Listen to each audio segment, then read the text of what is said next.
Well, Natalie says she's done everything to take care of Brian. She cooks, cleans, walks the dog, raises their 13-year-old son, and makes sure Brian has whatever he needs.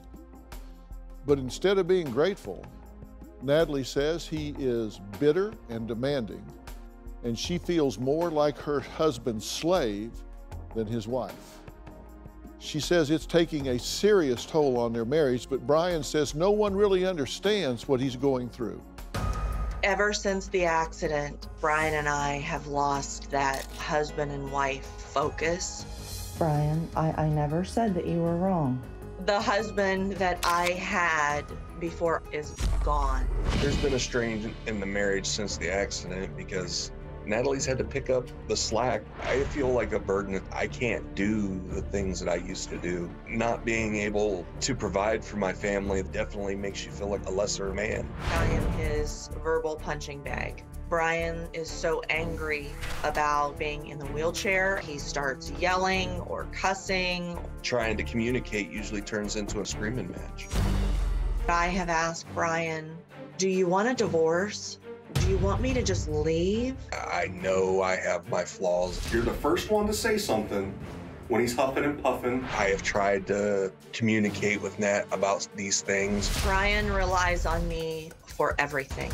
When he gets a shower, I have to lay his clothes out. I have to get the towel. He cannot make his bed. I have to do that. I went from a wife to a caregiver, nurse, all of the above. My son and I have had the raw end of the deal. I asked you to come out and watch me.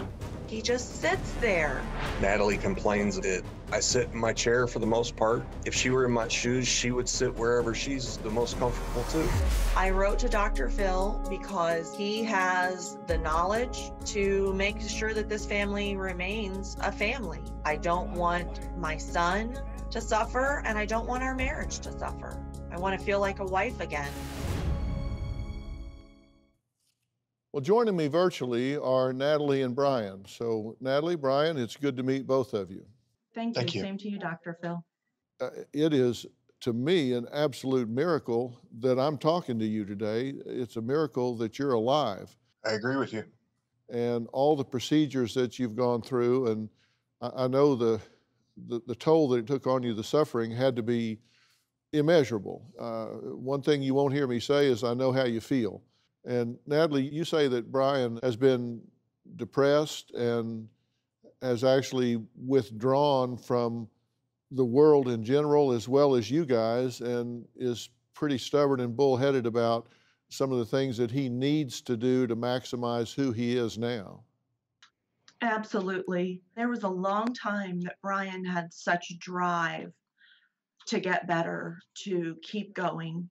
And I think when he realized that all of the work going in was not paying off like he thought, he basically just gave up.